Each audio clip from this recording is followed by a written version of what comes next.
So when we started this 2020 In Biz project and we started thinking about, okay, how do we get a few people on stage to talk about the past 20 years and the next 20 years and how we get there, that was a difficult challenge, and we started throwing a lot of names out. And where we settled was, well, let's talk to the people who made it work. So we've invited 3 of the most successful entrepreneurs for our region in the past 20 years to tell us, 1, what worked for them in this area. 2, we want to talk about what could be better. You know, maybe how could they have grown more here, or what do they see in the business community that we could address that may be holding us back some. And then we'll dive into some specific issues around talent and other things in our area to help us decide where we want to get by 2040. So I'm not going to get into a big introduction on each of them because that would take a while. There's a longer introduction in your program. But right next to me is Chip Mahan of Live Oak, Encino, Aperture, Canopy, and I'm sure many other things. Next to him is Brett Martin of Castle Branch and Tech Mountain. And at the end is Dr. Syed of Quality Chemical Laboratories and the recently announced Pyramid Pharmaceuticals. So please give them a round of applause for being here with us.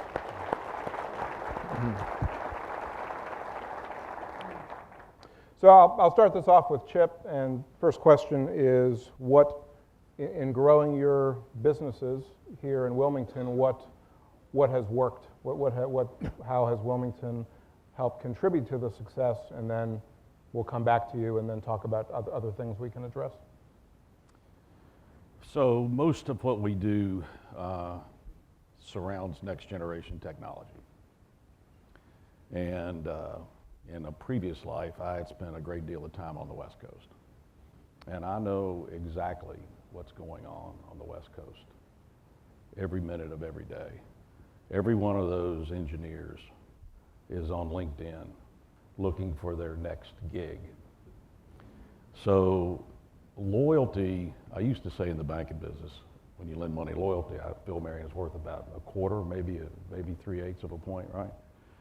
But if you can give somebody a place to work that's enjoyable and colleagues that understand the mission, and you have a recurring revenue model, a barrier to entry that is a little difficult for somebody to compete with, and then you say all day, every day to every one of your folks, here's the deal.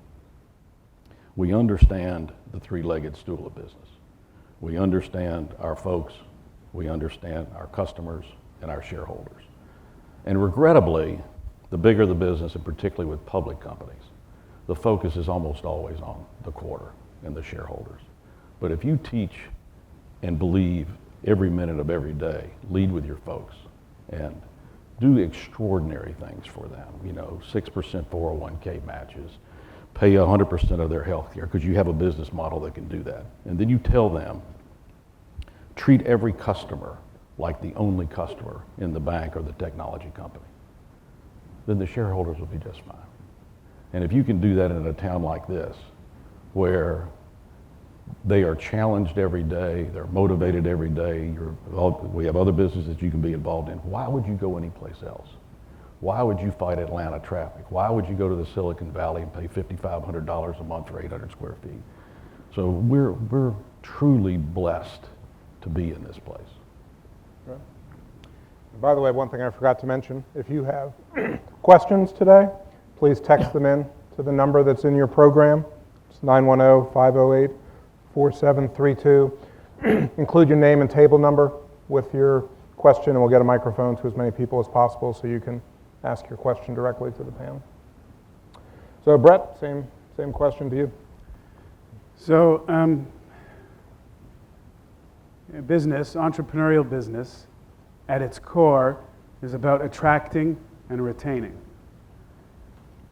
So when you look at Wilmington, I don't believe we have a retention problem. Everyone who comes to Wilmington wants to stay in Wilmington. It's wonderful, it's fantastic. Driving here in the rain, I was looking at our beautiful city. It's spectacular.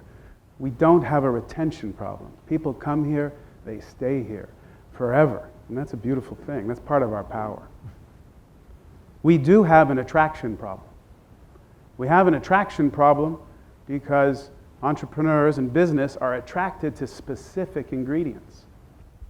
And we have to make sure that those specific ingredients are present in Wilmington to attract more people. Right now, the biggest attractant has been the beach, the sand. Most of us, put your hand up if you're here because of the beach and the ocean and the sand, right? Put your hands up, everybody, because that's the truth. And that's attracted, many of us attracted Chip, it attracted you, it attracted me, it attracted all of us. But we can't build businesses from sand, right? We can't build a foundation on sand. So what are the ingredients of entrepreneurship that we need to make sure are present? And there's 3 of them. They're very simple. We all know them. The first one is capital. We need capital. The second is knowledge. We need specific knowledge. That's what we grow business out of, knowledge. And the third is network. So today I'm going to talk about all those things, all those 3 things, equate them to yeast, flour, and water, because that's how you make bread. And that's what we want to do. We want to make bread, right? So I worry that if we don't get a clear understanding of the ingredients we need, and we keep relying on what I'm going to call accidental entrepreneurship, because Wilmington's become very fortunate accidentally, probably because of our beach. It's pulled people here, and we've done well accidentally. But what we need to do well, we need to do well in a coordinated fashion, and that's what we're lacking. But that's why we're here today. And that's why I want to thank Rob, because one of the most important ingredients of entrepreneurship, there are 3, remember? There's capital, there's knowledge, and there's network. And that's what Rob has done for the last 10, 13 years since he bought this paper. He's been networking all of us. He is one of the reasons we're succeeding here in Wilmington. We'll talk about the other 2 ingredients a little bit later, but the first is a compliment to Rob and what he's done. Thanks, and I had a little help. Rob and Rob's team, sorry. Dr. Syed? So I'm maybe take a different approach a little bit and maybe disagree with some of what I heard, but that's okay, right? Sure. So really, you got to break it down to 2 things. If you're in business, it's you as a company and also the community you live in. So as a company, you have to look at what is it you do to attract, okay, and then retain employees. He said, we don't have retention issues. I think you do in the younger,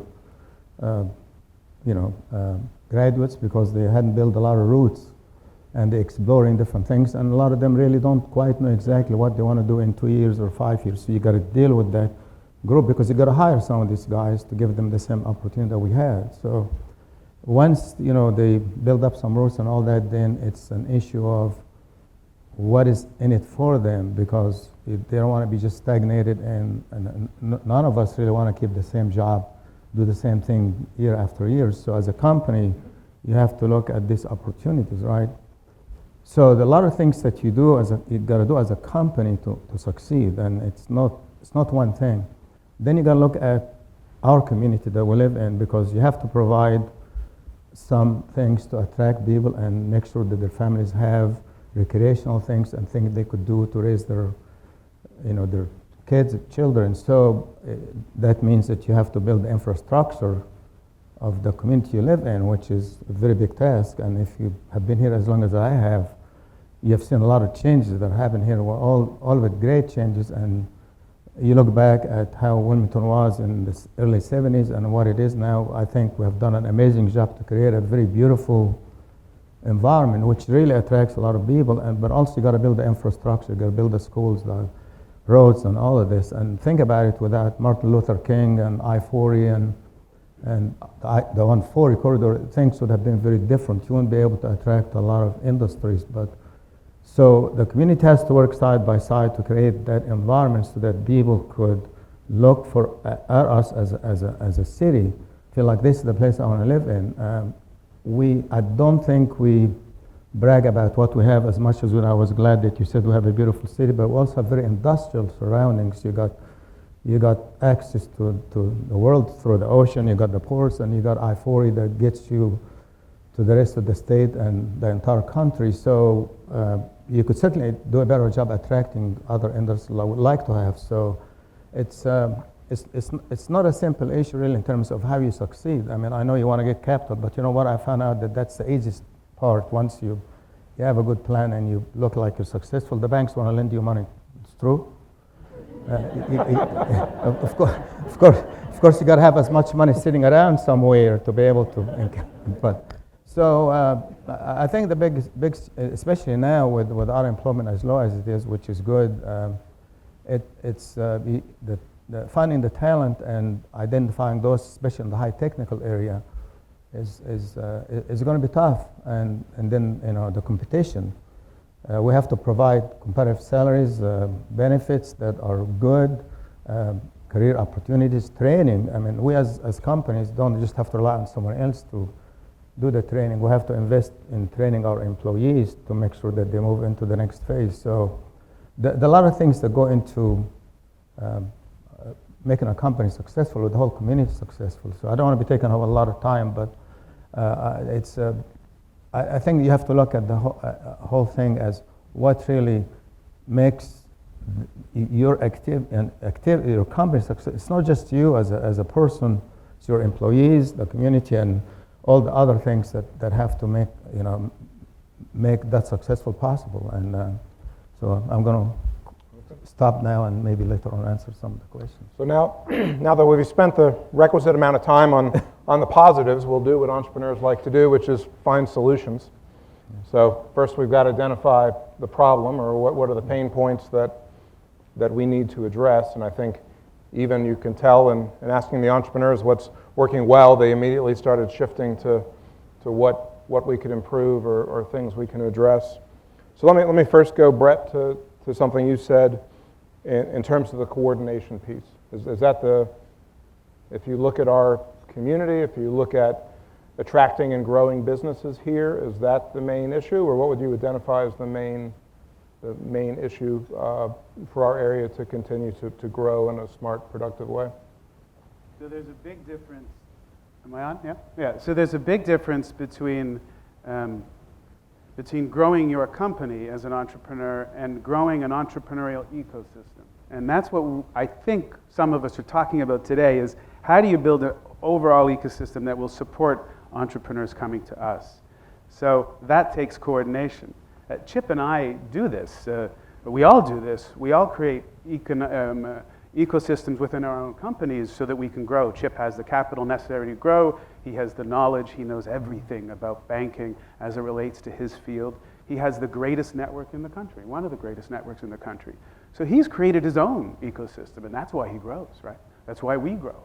But how do we do this for the community? Remember, entrepreneurs are usually helping themselves. I know that sounds awful, but that's what we do. When entrepreneurs start, the first level of entrepreneurship is a small business, and that promise is to help yourself and your family.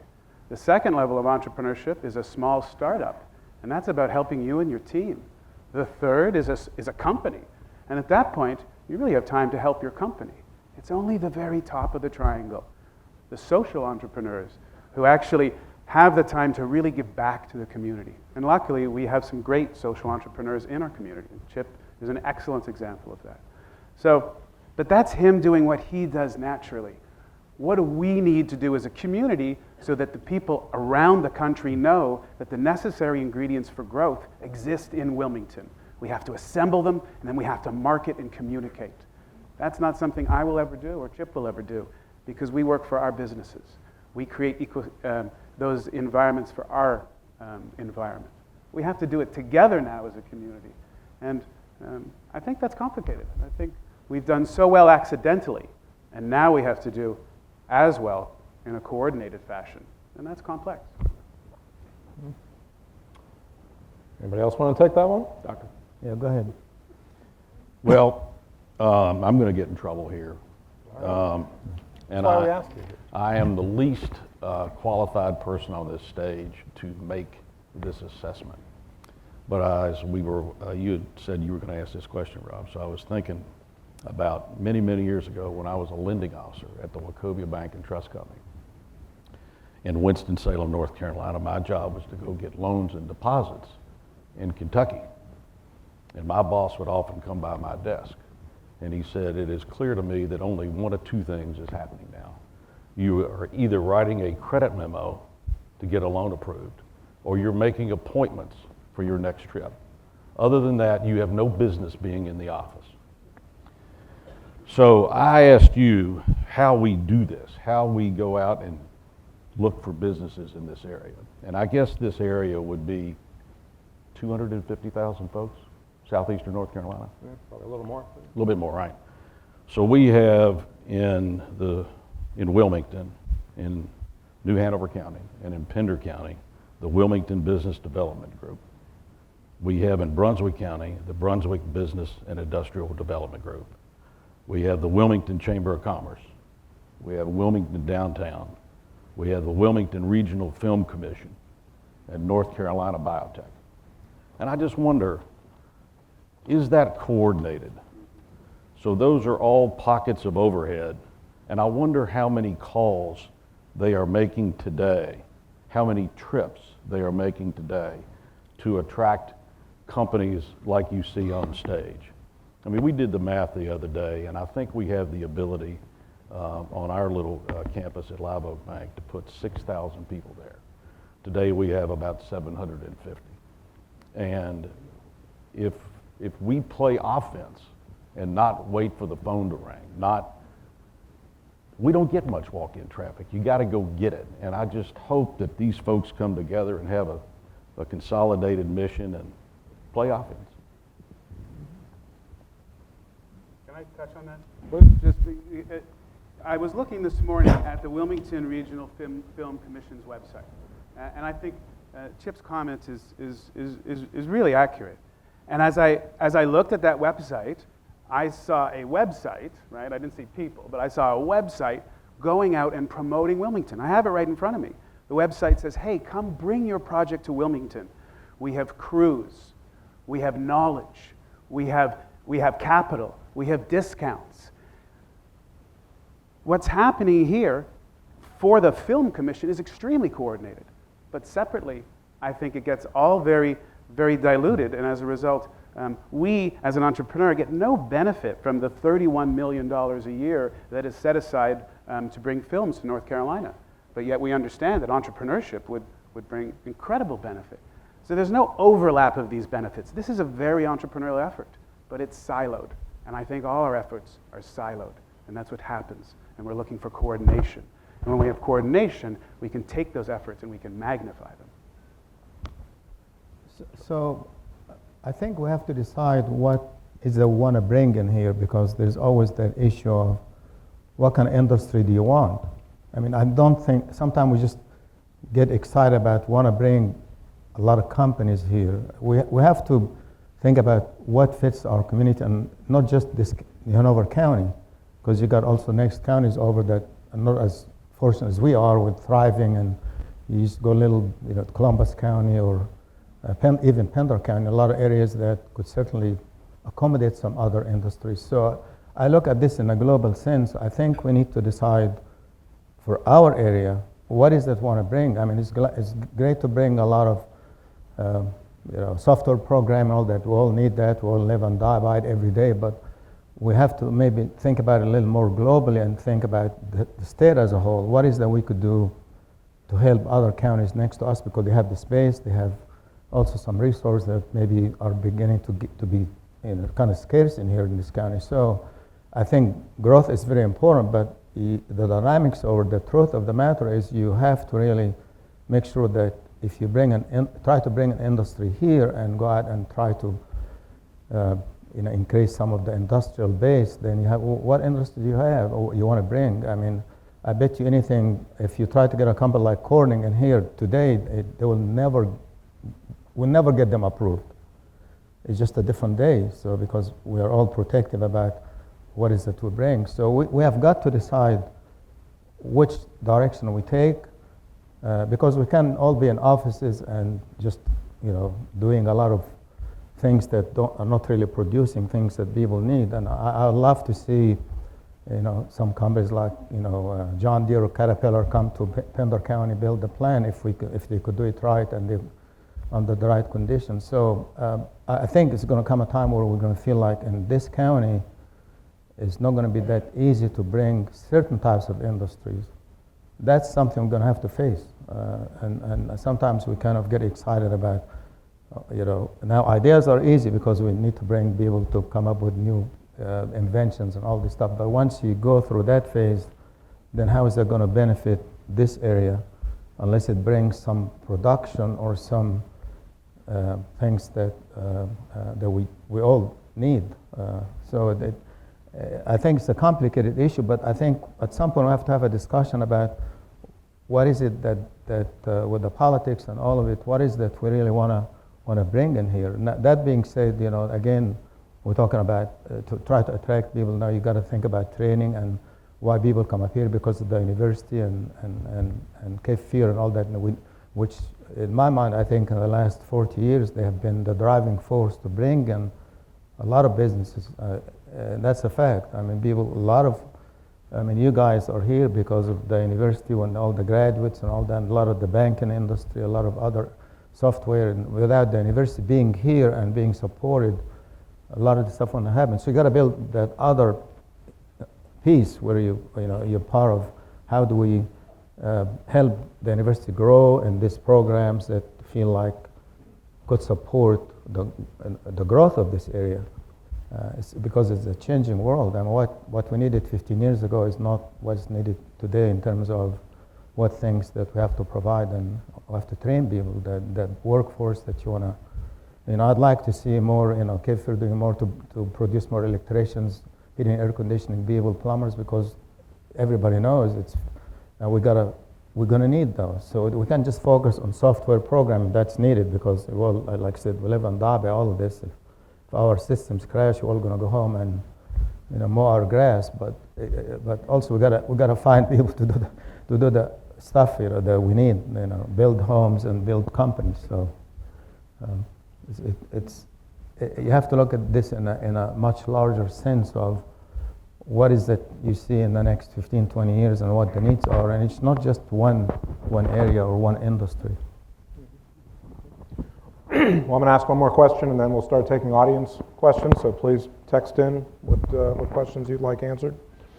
So you started touching on this already, but if we're going to have a coordinated approach, what industries should we focus on? If you look at the various reports and things that have come out over the years, usually they have 3 to 5 specific industries that we should focus on.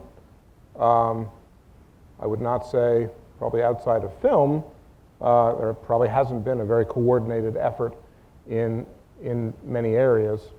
So what do you think, if maybe you could each talk about one area, and what do you see a coordinated effort looking like? And probably the most obvious one is fintech, given everything that Live Oak and all the related companies have done.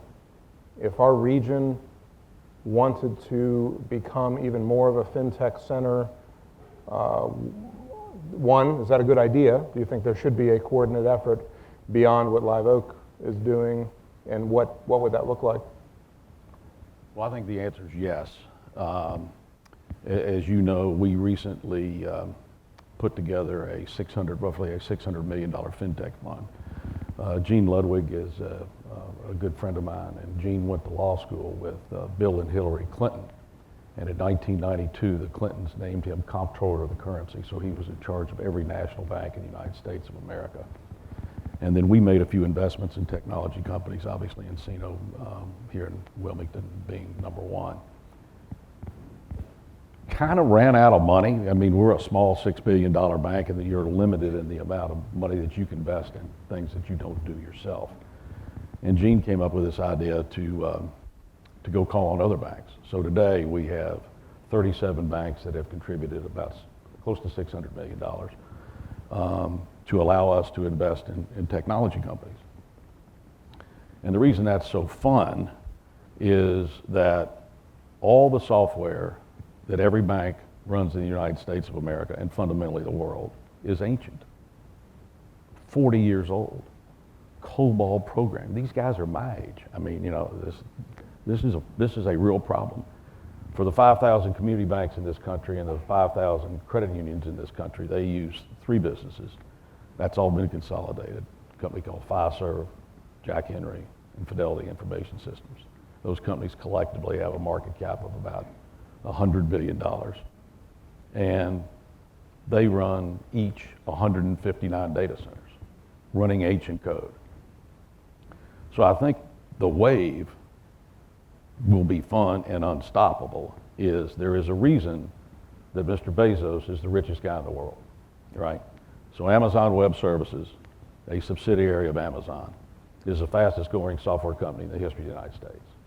Last quarter, they did $8 billion in revenue and dropped about 2.5 to the bottom line. And they invest about $15 billion a year in capital expenditures. So no one bank, even the size of Truist, or Wells Fargo or B of A, can possibly keep up with them. They're a $1 trillion market cap company. And now they have competition with 2 other $1 trillion market cap companies providing these massive data centers at Microsoft and at Google. So all of that needs to be rewritten, right? So I don't know what Pierre has. He may have 500 engineers, software engineers. At Live Oak and at Aperture, we today probably have 150 AWS certified engineers, all of whom could get a job, all of whom get multiple bids by 5 o'clock today. So when you attract and retain talent and you've got to rewrite all the code, 280 billion lines of code in the banking business alone on a next-gen platform, that is massive opportunity. And the reason I think that Canopy will be successful is not because we're smarter than anybody else, but because the people that gave us the money are the people that will use the software. So if you're a white-hot engineer and you got a great idea and you can write code on the Amazon platform where they provide everything for you, literally everything for you. They had a show in Las Vegas 2 weeks ago or something like that. 75,000 people came, right? So we can provide the customers through Canopy, and I think it's, the sky's the limit. So if we can start that in our little world, then why can't other parts of Wilmington do the same thing?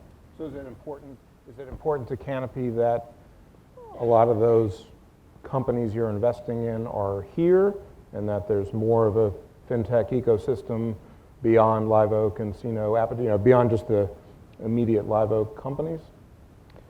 Well, what they would get here, which would be a little bit difficult other places, is they have a guinea pig, us at Live Oak. So we're trying to generate the next generation checking account with 16 separate vendors. And that would be probably not something that Truist, the 6th largest bank in the United States, would tackle on their own, right? So it takes somebody that's a little quicker and smaller and faster afoot. But we will end up being a lab for a lot of this at our bank. Brett, if you had to pick one area to grow? So, I think the first question is, if you had to pick one, well, there's no question, Chip is right. It's technology. Technology is the present, it's the future.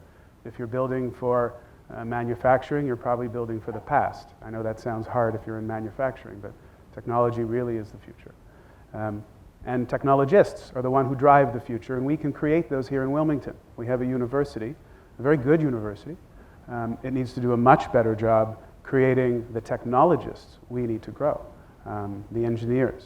We don't have that education here. We don't have that knowledge here. Our university trains nurses and business administration degrees. Those are the 2 most common degrees. Those are not the essential needs to grow entrepreneurship. That grows healthcare. And if you look at our economy and you say, okay, where are people employed in Wilmington? You'll see the #1 employment in Wilmington is healthcare. 2nd is retail. 3rd is tourism and hospitality. 4th is education. But wait a minute, where's professional services? It didn't even show up in the top 4. Let's look at some other cities. Let's look at Charlotte. Professional services and banking, the #1 industry.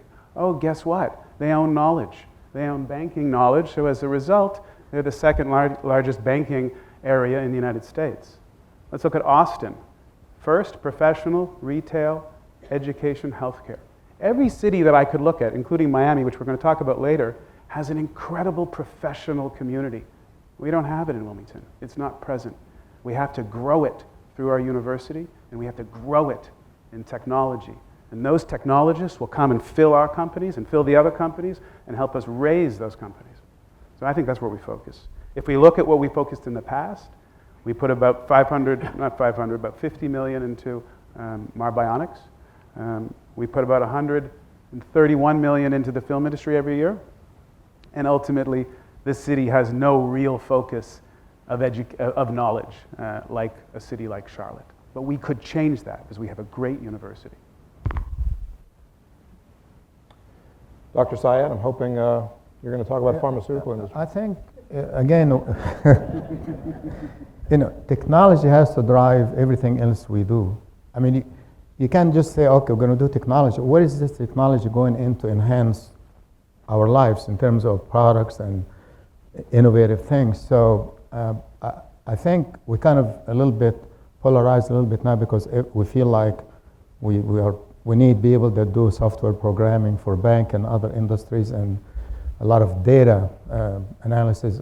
But maybe I'm from the old school. I mean, all this is great, but I want that to be driving production so that we don't have to send iPhones to be made in China. And I'm not getting into politics here. I'm just saying these technologies have to enhance. We have to look at what is that we're doing with this technology, like in our business, to run and be able to develop products like drugs or test, but don't take me wrong. I mean, about half the people who have in the company, all they do is just have to sit down and do a lot of software, not even programming as much, just try to get it to, work for us because you buy a shell, as you know, and then you go and have to customize it. It takes you about 3 years, and then you get years out of it, and then they will change their own service.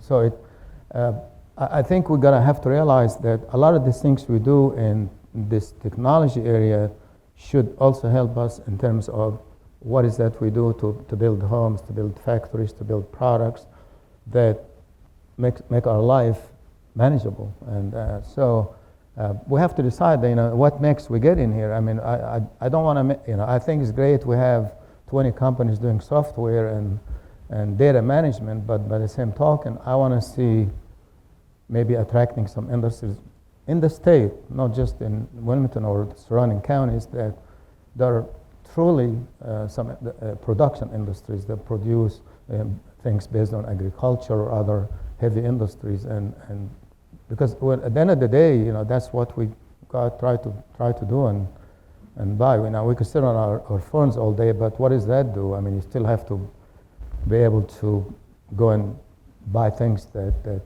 you have to use every day. So I think it's not. I don't think there's one area that you feel like this is what we've got to focus on. I think we need to open our minds a little bit about what is going to happen in 10 years, because things go through cycles. I mean, there were times when you needed more pharmacists. I could tell you now, I think we need to produce more physicians. I'd like to produce 3 times as much physicians. I mean, so where does that fit in our lives? And we all complain about the healthcare industry and the cost. So okay, so that we have got. I think we've got to think about what is it that we, as a state, maybe or as a community, focus on to try to look at the next 20, 30, 50 years. And there are a lot of different things. Again, you go through cycles, but it's maybe a long answer to a simple question. But no, that's good. Well, let's take some audience questions. First one's Paul, table 7. All right. This is to Mr. Mahan. I appreciated your comments about the need to coordinate Wilmington business development, Brunswick business and industry, the tourism, and all the other alphabets there. And you said it's important those people get out and get on the road and make call on somebody. And that's great. But I wonder, to me it seems our great opportunity for the economy is more of you guys. People who happen to be here, started a business. Brent we had to bring down from Hillsborough, with others who started a company here. And are we going to get more folks like you with the recruitment of somebody knocking on a door and finding that needle? Or what's the formula to get more entrepreneurial startups, the people who start the companies? How do we get those folks here? Well, as I said when I made that terribly critical statement about all the other folks whose job is to do it, I mean, I have no earthly idea how to do their job. But I do think success breeds success. And to the point that Brett and Dr. Saeed made, I mean, you know, you have to make something. I mean, many years ago when I was a lending officer here in North Carolina, there was a textile plant and a furniture plant in almost every North Carolina town. And it's gone, right? I mean, things change, things happen. I mean, you think about presentation I saw Musk make the other day. I mean, Elon Musk, the guy's nuts, right? You could call him nuts, but the market cap of Tesla it exceeds the market cap of all the other car makers in the United States of America. So when he stands up and he says, you know what, in 36 months, autonomous cars are going to be everywhere. My car can go 1,000,000 miles. And you just go to your web app, you want the car to pick you up and take you to work, it'll be sitting out in front, right? And you may say, that guy's absolutely nuts. Well, you know, he's sending 18 rockets up every month in SpaceX, so I'm not sure that I would short that guy on the long run, right? But I do think Dr. Saeed's right. You know, what else could we do? Obviously, you got to make something. Well, what is software? Software is making something. And what other things can we attract? I don't know, but I think we need a coordinated effort. You know, I'm going to take the position that there are three things that entrepreneurs seek. And if you provide capital, knowledge, and network, entrepreneurs will come here, no question. But there's a couple things that keep entrepreneurs from coming to a community. And I think we need to think about those. And one of them is the environment. If the environment isn't cared for, entrepreneurs generally look for communities who care for an environment. We all do that here. And we have to be careful as we promote manufacturing businesses in this community. We have to ask ourselves, are these manufacturing businesses well suited for this community? If we want to continue to attract entrepreneurs. Just as your side of the coin, we must analyze whether we have too many programmers. We must also make sure that we're not damaging our community. And I think heading down the roads of heavy manufacturing would damage our journey. I think, I know we saw HB2 as an example of this, I think. Another example of what will keep entrepreneurs away. When we are intolerant, when we hurt our community, people see that and they don't come. And we as a community have stumbled a few times this way, and I think we need to fix that in order to get to where we need to go in 2040. So let's talk about, is that a strategy to say, okay, we're not going to focus on any particular industry necessarily. We're going to focus getting more chips, Bretts, and Useries to our community. Let's get entrepreneurs regardless of industry and show this is not just a great place to visit or live, but it's a great place to grow a business. Is that a good strategy? Or do you think there needs to be more on top of that on certain types of entrepreneurs, or maybe entrepreneurs in certain areas that we target? I mean, how, if you all were the head of all these efforts for the region, what would your approach be? I'll take a shot real quick. You know, we often say, is the past a proxy for the future, right? And again, know nothing about that business. But who has done it really, really well? Pick a town with 300,000 folks. And who is the best in America at pulling all of that together? I'd want to go visit those folks. How did you do it? Was it shoe leather? Did you make a lot of calls? How did you do that? I have no earthly idea how, but that's where I'd start. Well, and it seems like the model that's often held up for us is Charleston. I mean, the coastal city has a very big tourism component to their area, but has also found a way to include manufacturing and tech.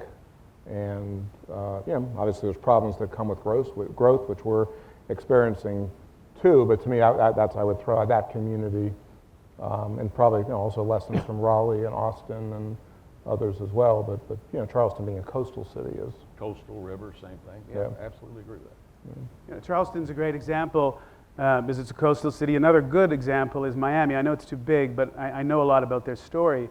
And what happened to them is happening here. It's happening on this stage, and it's why they're doing so well. So what happens typically, and if you look at these entrepreneurial ecosystems, is we get pulled to a community because it's beautiful and fantastic. Because we're entrepreneurs, we can go anywhere we want. We don't need a job. So where we go where we like. And that's why these communities attract us. That's why Miami got popular. And what happens is then the entrepreneurs do well, and they open a business, and then some of those businesses grow. And then some of those businesses grow and get really successful. And then the next thing is critical.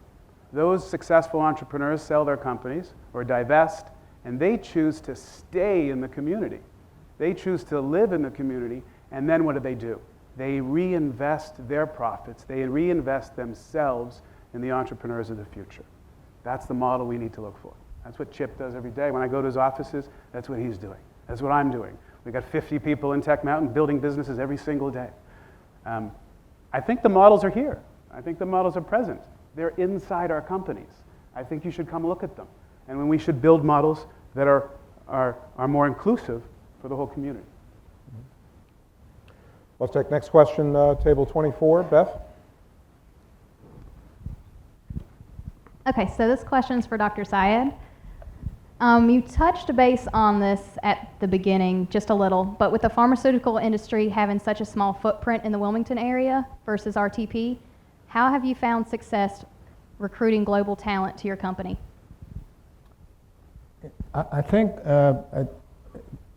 yes and no. For Wilmington actually has a lot of connection to the pharmaceutical industry, maybe not in production as much, but we have become pioneers in testing, and also, as everybody knows, about clinical trials or clinical research. So, and that brings in a lot of connections from a lot of other companies. And we have, like when you think about our company, which is very small, we have at least 150 clients from all over the world, including the 10, largest companies in the world. It's because of that connection to what was built in here all the way back in the 70s when the old AI started, and then of course PVD came along, and then we started in '98. So I think that communication, that networking makes a big difference in terms of what companies do to succeed. So, and the other part of it, of course, is that you start a company with 2 or 3 people. You got to work hard to try to make sure that you going back to responsibility and making sure that when you make promises to clients or customers, you got to keep those, the old basic logic that we all think about in terms of being successful. So you build up that reputation with the customers. And when I tell people that we don't have any sales people, it's all repeat customers, and we could double our size this year if we could find the talent and be able to train people quickly. They don't understand why is that, because there's a lot of work out there. And once you do something well for one client, then they tell another client, and the client tells another client. All of a sudden, the floodgate opens up, and then you get overwhelmed. So you have to be careful then, make sure that you could deliver what you promised. So it becomes tricky. Sometimes you could be the victim of your own success in a sense. So just very simple, old-fashioned way where you create a good environment for employees. You could retain them, and I think Chip probably sets the bar very high. I told you I was going to say that. I don't know how you manage to. I'm told that the way you keep your employees, you feed them all day, and they bring their pets to work. Is that true?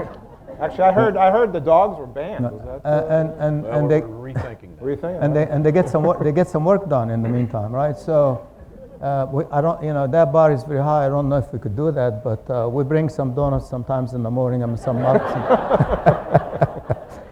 So that's one part of it. You gotta create this good work environment. You gotta have good benefits. You gotta make sure that you do good training, because you wanna make sure that they see some progress in their careers, like we all want. So it's a collection of different things, and then you always have to empower them. I mean, I tell people that I'm the least important person in the company, which is true, because if I think about it, if I'm the only one that goes there to work every day, I'd be lucky to get one project out. Without these 200 some odd people showing up, I have nothing really. I mean, any company's asset are the employees. Don't kid yourself. I mean, there's a lot of money out there, and the banks will give you money if you have a good viable business. But without having the people that do the work every day, you don't have a company. So you gotta make sure that employees feel that way every day. That's really the foundation of what you have. And so none of this stuff is really rocket science. It's just simple common sense where you feel like you gotta recognize that you can do it alone. You can't succeed by yourself as a person. And if anybody tells you they could do it all alone, I think they're kind of fantasizing. And I've never seen anybody who could really do some big things by themselves, whether it's a scientist or entrepreneur. It's all had to do with what kind of help did you get from other people that bought into your ideas. I don't want to continue on. It sounds philosophical. Let's talk some more about getting that talent. One interesting thing I think in our community is if you look at companies that are started here and grown here, and I'll let them talk about it in a minute. And both Live Oak and Castle Branch now have offices elsewhere. So the question is, why is that? Is that a business decision? Is there some constraint in terms of talent here? The greatest example probably to look at there is PPD, which is a great example of a company that grew up here, but now actually has more employees in Raleigh than they have here. So is that an issue of where talent is or how you get people? So I'd be interested from your perspective. So now Live Oak has a presence in Raleigh, and Castle Branch is now in Indiana and has been in California before. So when you start, well, I guess one, in terms of addressing the talent issue, is it difficult to find or attract the talent here? And two, is part of the strategy in opening offices elsewhere because of that's what you need to go where the talent is? Well, in our case, we do have offices outside of Wilmington. In most cases, it is an office to take care of. An example, we have 4 or 5 folks in Santa Rosa, California, because we lend money in the wine, craft beer, and distilled spirit space. So you kind of need to be where the customers are. We do have about 20 folks in Raleigh that are software engineers because our chief technology officer is on the board of NC State's computer science program. So these are all his guys on the Centennial campus. And I know, Brett, you have other places as well. Yeah, we service our clients here from Wilmington. Wilmington's a great place to sit back and service the world. And we do that really successfully from Wilmington. We have 12,000 corporate clients. 70% of the universities are our clients. We help 2 million people move from college to their first job and 15 jobs thereafter. So that works here. We can service from here, but often we've discovered that since we're all over the country, it makes sense now to put operational facilities in other places that have exactly what we're missing here, which is resources to engineers and technology. So yeah, I think that's what a lot of companies have to do. This place is so fantastic, we're never going to leave. We love it. But for us to survive here, we recognize we have to go elsewhere to find talent, and that's not good. We need to start training our talent here. So Chip, talk a little more about that, because between Encino and Live Oak, you've probably brought in more developers and engineers than anyone else. How difficult has that been? And now obviously you are in Raleigh also because of that issue, but talk more about that. Well, it hasn't, and I don't think we've given the appropriate amount of credit to Zito, the chancellor of our wonderful university here. I don't know what the number is today, but between Encino and Live Oak Bank, we probably hired at least 300 UNCW folks. And a lot are becoming trained, particularly in cybersecurity and other things. And Zito's putting a lot of wood behind that arrow as we speak.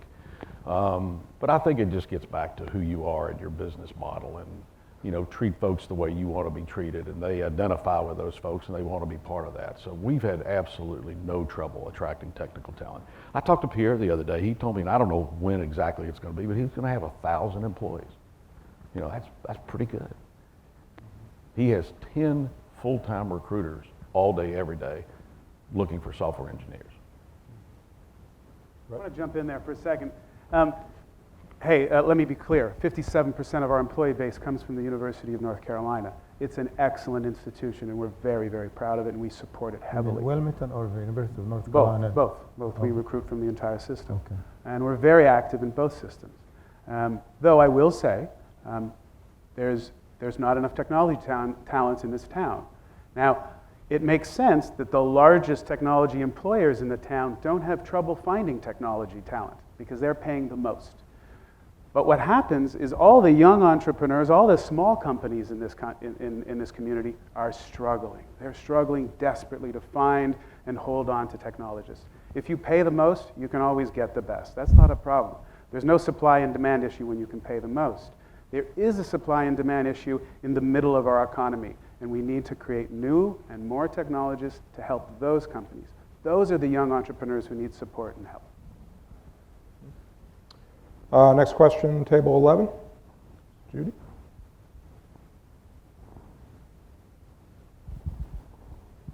Oh, yes, I'm good sorry. morning, and this is for the... Gerard, I'm sorry. And this is for the entire panel. It kind of talks about the coordination piece. Should there be more structured public-private partnerships to build the ecosystem of entrepreneurial development, especially as it relates to technology and the future of work? I don't know exactly how that would happen, but I've got a really fun, interesting public-private partnership story for you. Many years ago at the crisis, we thought about changing our primarily federal banking regulator from the FDIC to the Fed. And it took the management team to the Federal Reserve Board in Richmond, Virginia.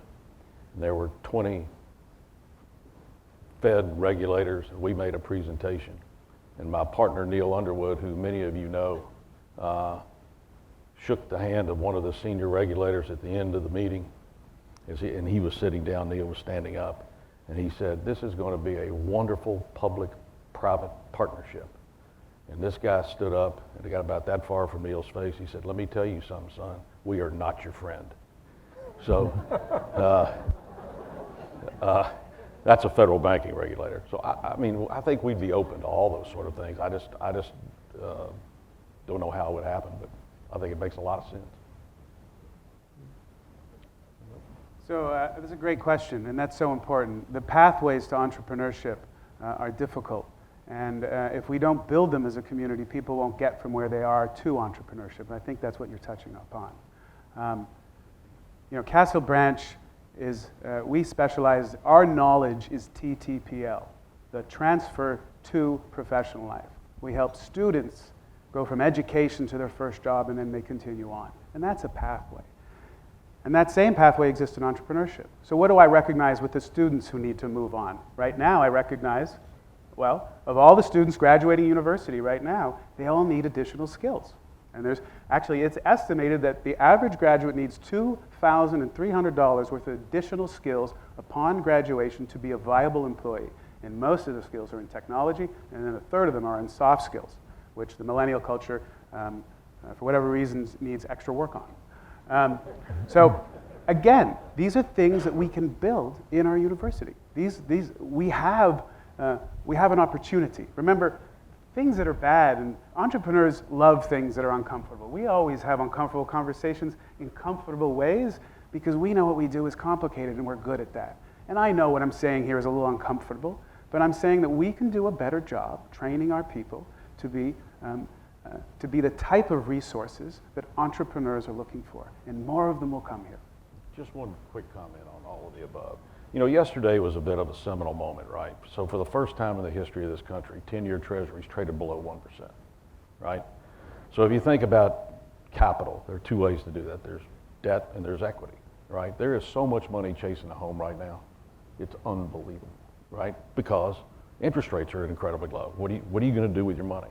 And on the other side, if you want to borrow money from banks, right? I saw a deal the other day, 25-year fixed rate loan to a dentist at 3.8% interest rate. Well, I could argue, is that debt or is that equity? That is mighty cheap. So, this is the best time to go do something new. So, Dr. Syed, in terms of public-private partnerships, probably one of the biggest things, obviously, is you came out of the university, and there's a lot of partnerships. Looking at Marbionic and other things that are happening at the university that can translate into businesses in the community. I think it's going to have to be the right fit, because you can't just, we get requests every day for partnerships and all that, and you have to be little cautious about what is really the motive behind this, but that being said, I think there's always going to be the right mix of partnerships, because without the private and public sector, I don't think we could achieve great things. So maybe at some point, I'm sure in our area we'll be able to partner with some entity that's going to benefit the whole area as a whole, not just us as a company. But I want to go back to training a little bit. I think, like you said, I agree with you 100% that university had played a great role in terms of helping us with a lot of our employees, and we give them that feedback about what really is needed in terms of adding things to certain classes or certain courses, and maybe internships and many other activities there on campus. Same with certainly Kefir Community College. But I think we as employers have that responsibility to also train our people, because there is no reason why you can't establish in your area some kind of a training group to mentor some of the younger people, because then you have that pipeline. I'm not saying you need to run to do it today. I'm just saying that training as a continuous, it doesn't stop just because the person had reached a certain level. I mean, knowledge is so fast now that by the time we train people on something, there's a whole new technology that we got to train them on. So we have to create a whole training division in the company, because you just have to keep up with what's out there. So I think sometimes as companies we forget to think that, okay, what is that we do here to continue that training and knowledge for employees? And I would suggest that every big company should have their own training and looking at employees. Where are they at that point, and what can they be trained to go to the next level? And that, I think, will be part of retention, because they feel like there is a continuing ladder that they could ride through. So, like I said, other organizations could be a great help in training your employees, but we are sometimes very specific on what we do, that we have to create our own training once we hire and get the experience to be able to share their knowledge with the younger people, the newcomers. So you have to have that mixed model in terms of really creating the workforce. Next question is table 8, Catherine. Good morning. My name is Catherine Bruner. My question is for the whole panel. The discussion this morning is about growth and what we need to work towards in the future. My question is, what brought your companies here in the first place besides the beach? And what are we doing as a community already to retain your business?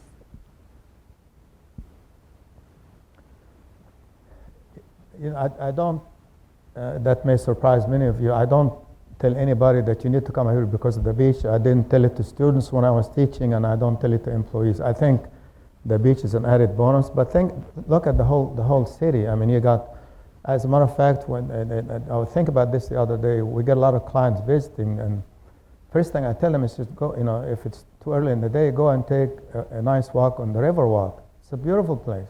And I said, now if you have more time, the beach is only 3 miles down this way, and so I think the beach is a good added bonus to recreation and all these other things, and people that love to go fishing every weekend. But at the same token, I think we need to point out that we have a lot of other things that the city could offer or the county could offer to attract people, and I think we do if we we point that out to many of the clients that come in. As a matter of fact, many of the clients that come in, they would love to move up here, because they are in New Jersey, Pennsylvania, or California, and they drive 2.5 hours in the morning to get to work. Think about it. And then 2.5 hours to get home. And I'm not exaggerating. And then here we complain about a traffic tie-up on Gordon Road that takes 5 minutes, and I'm saying, really? Okay. Just, so that being said, I think we need to continue better planning to make sure we don't have this, congestions everywhere, or certain places. But like I said, I could tell you that most people that come up here to visit, they are very impressed, and they would love to. I mean, if we could afford paying them, what they get paid in other companies in different areas, because the salary structure is very different. They move here next, maybe at some point we'll be able to reach that level of salaries. But again, you have to be careful about not getting the runaway salaries. But because in here the salaries are relatively lower compared to other places, even in the Raleigh area. So, but we also tell them that a lot of things are much cheaper. Real estate is more affordable. You don't have to spend 2 hours coming to work and 2 hours going home. So there are a lot of positive things that makes it very attractive for people to attract the talent. So Brett and Chip, what brought you here? I came for the beach. Sorry to ruin your question. Second reason, I came for the ocean. All right, the part just past the beach. I actually like that better. And that's why everyone else came. Like, look at what we do most of. We do most of tourism and hospitality. We don't have trouble attracting people to come to our community. They love to come to our community. They come in droves. That's why we have 5-minute traffic jams that drive us crazy, right? Because all these people come in the summer because they're attracted to what? The beach in our community. But what we're talking about is who's not coming. Who's not coming are those young entrepreneurs coming to start their businesses here because they lack the ingredients. And what happens is we come here, we get mesmerized by this community, by these people. We start these incredible businesses, and then Chip and I go, damn it, we're going to have to grow somewhere else. We need a little more room. Remember, Wilmington's a complicated city because it is bordered by an ocean. Most cities have 365 degrees for people to come and travel. It used to be 100 years ago living on the ocean was a benefit because the ships came to you.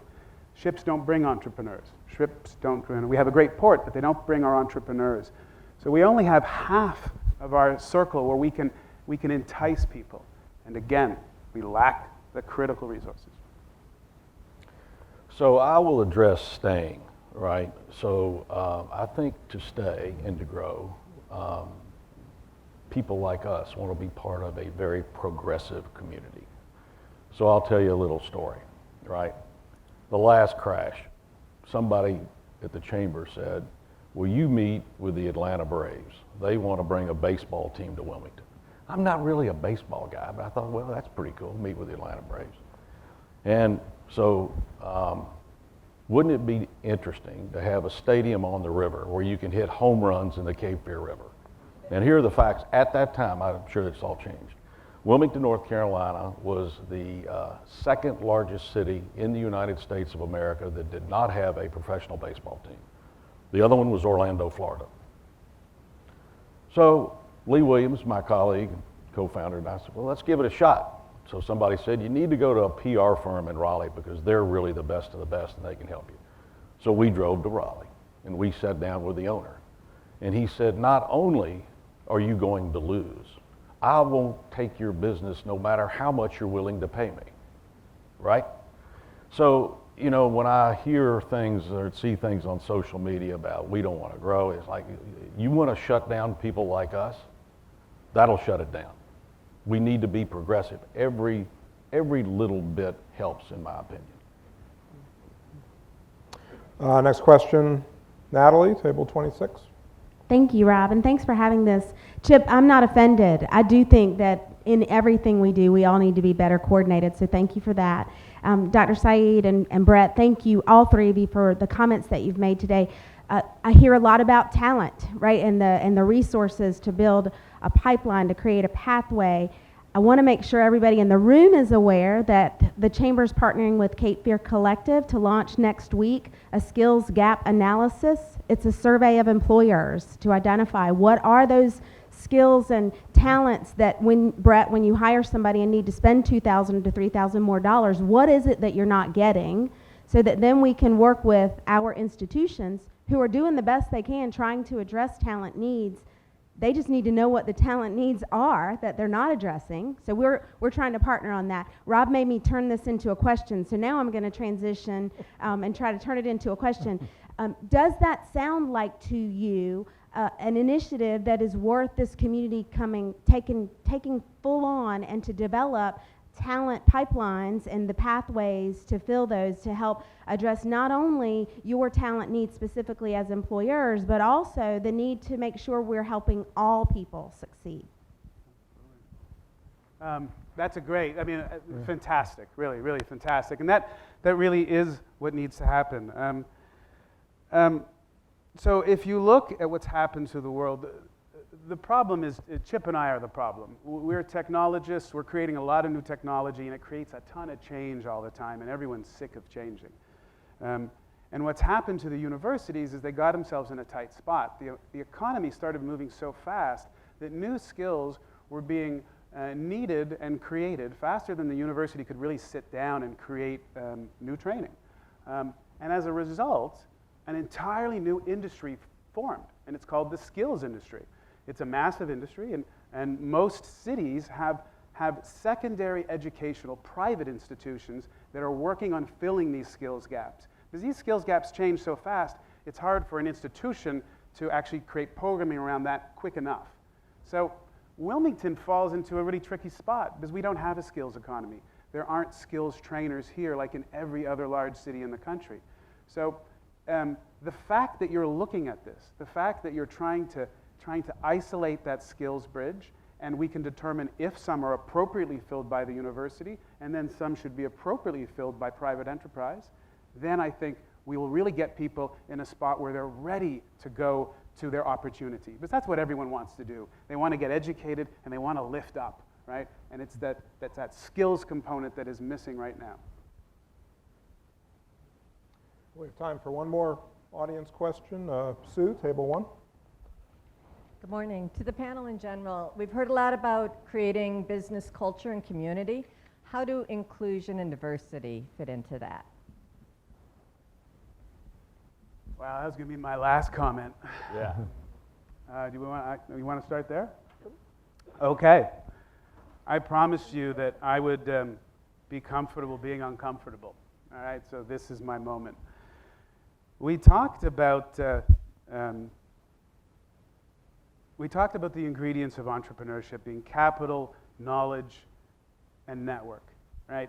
So that's bread. That's yeast, flour, and water, all right? So that's what we're trying to do. We're making bread. But sometimes we have to understand, like Chip and I, we don't like just white bread. We like special bread. We like exciting bread. We like our bread with rosemary and olives. And other people who don't like olives have to be tolerant of Chip and I desire to like olives. HB2 was an example of that. We were, as a community, were a little intolerant. And a lot of people around the country said, hey man, you gotta like bread with olives in it, right? And they're right. We should to learn like bread with olives. It's not that bad. So that's the tolerant piece. But that leads us to another piece, which is the more uncomfortable piece, which is there's another thing besides crazy wild bread. There's a thing called bad bread.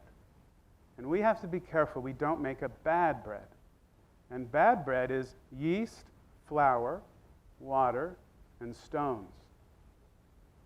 And we have some stones in our past. In 1898, we had a serious issue happen here in Wilmington. And it continues to haunt us. And we really have not, as a community, come together and held it. Now, many of you know what I'm talking about, and unfortunately, most of you don't. Most of you don't know what I'm talking about. And that's because we haven't come together in a coordinated way and had a really difficult conversation about what happened in the past. Why Wilmington in the past, 1/3 of its business owners were black, and 2/3 were white. That we had a community which was the most diverse community in Wilmington. There were advertisements around the country. The highest wage for an African American man was in Wilmington, North Carolina in 1897. And I believe we need to return to that. I believe we can return to that. And I believe the entrepreneurs in this room want us to return to that. We want to see a community that has 1/3 black members, because that's where we need to get back to.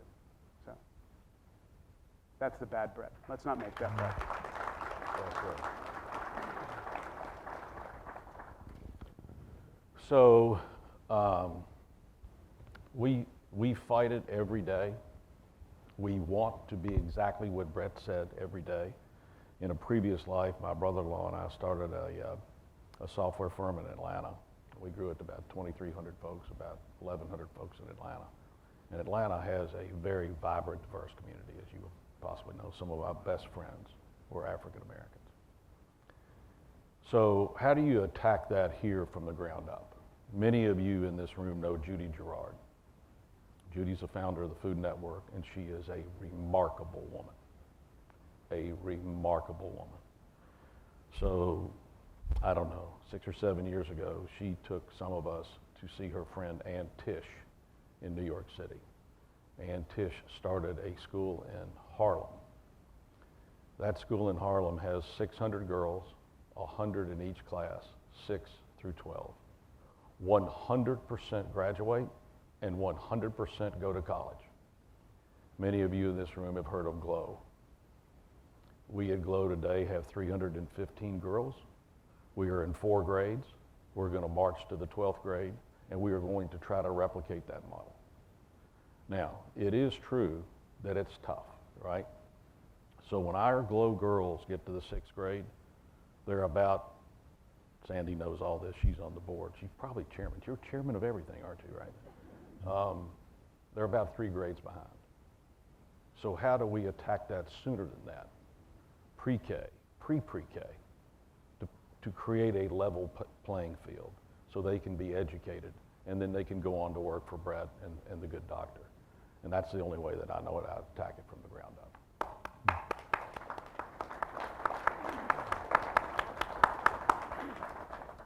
Dr. Syed, any closing comments on that or overall? I think we all have an obligation, obviously, for inclusion and making sure that we give equal opportunities to everybody. But that being said, in the work environment, I think you have to create that inviting environment and the respect that I think all of us have to respect each other in terms of what we can provide and what we can contribute. So it's not just really bringing people in, it's also making sure that any minority or any differences between us kind of gets diluted in what we do, and we're all there for the same, get up every morning to go and do the same thing.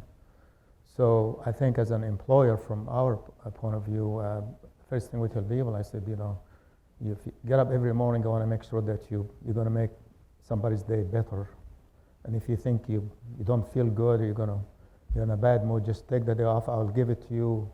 You don't, you know, as just as a bonus day. So I think it's a very complicated issue. You got to make an effort to bring, you know, diversity in, but you also you gotta keep them content and feeling like they're part of what you do.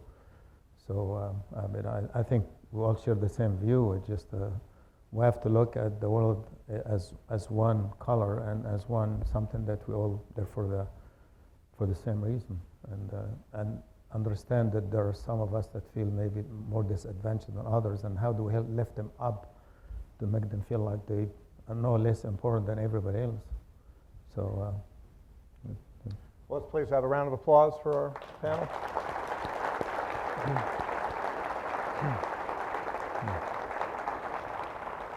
So we always like to get our panelists a gift, and if you see on your tables this year the piece of art that we used on the cover of the book on business, and Maggie has it here.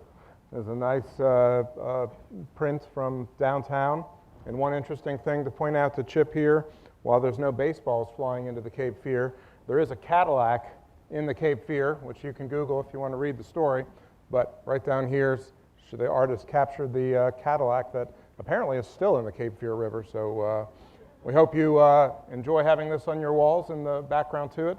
Thank you, everybody, for